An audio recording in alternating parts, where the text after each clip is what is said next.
Hello everyone, welcome to hi medico. আজকে আমরা কথা বলবো Krishnanagar institute of medical science KIMS, যেটা 2024-এ কিন্তু রিসেন্টলি ওপেন হয়েছে। তো 50টা মেডিকেল সিট নিয়ে কিন্তু এরা স্টার্ট করেছে, যেখানে তোমার 17টা আছে স্টেট গভর্নমেন্টের ক্ষেত্রে এবং 33টা রয়েছে প্রাইভেট ম্যানেজমেন্ট কোটার ক্ষেত্রে। তো এটি যেহেতু একটা প্রাইভেট মেডিকেল কলেজ, তো সেই ক্ষেত্রে আমরা সেমি গভর্নমেন্টে কেমন কাট অফ গিয়েছে, অর্থাৎ স্টেট কোটার থ্রুতে কেমন কাট অফ গিয়েছে প্রত্যেকটা ক্যাটাগরি ওয়াইজ সেটা ডিসকাস করবো। সাথে প্রাইভেট ম্যানেজমেন্ট কোটারও কিন্তু কাট অফ দেওয়া থাকবে। তো চলো কৃষ্ণনগরেতে কেমন কাট অফ গিয়েছে আমরা একবার দেখে নিই। তো আনরিজার্ভের ক্ষেত্রে কাট অফ গিয়েছে 58,624, ওয়েস্টবেঙ্গলের র্যাঙ্ক হচ্ছে 2,999, নিটের স্কোর হচ্ছে 617। ওবিসি এর ক্ষেত্রে কাট অফ গিয়েছে 64,156, ওয়েস্টবেঙ্গলের র্যাঙ্ক হচ্ছে 3,305, নিটের স্কোর হচ্ছে 612।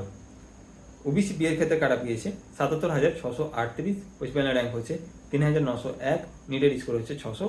ইডাব্লিউএস এর ক্ষেত্রে কাট অফ গিয়েছে 1,84,403, ওয়েস্টবেঙ্গলের র্যাঙ্ক হচ্ছে 6,201, নিটের স্কোর হচ্ছে 515।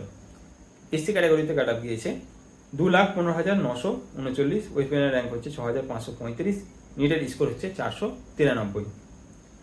এসটি ক্যাটাগরিতে কাট অফ গিয়েছে 10,59,527, ওয়েস্টবেঙ্গলের র্যাঙ্ক হচ্ছে 8,984, নিটের স্কোর হচ্ছে 181। এবার প্রাইভেট ম্যানেজমেন্ট কোটাতে কাট অফ গিয়েছে কিমসে 8,27,871, এবং ওয়েস্টবেঙ্গলের র্যাঙ্ক হচ্ছে 8,530, নিটের স্কোর হচ্ছে 235। তো এই ছিল কৃষ্ণনগরের 2024-এর ক্ষেত্রে কাট অফ। তো ভিডিওটি তোমরা লাইক করে দিও, চ্যানেলটাকে সাবস্ক্রাইব করে নেবে এবং বন্ধুদের সাথে ভিডিওগুলোকে শেয়ার করে দিবে। কোনো যদি প্রশ্ন থাকে তোমরা কমেন্ট বক্সে জানাতে পারো। থ্যাংক ইউ ভিডিওটি দেখার জন্য।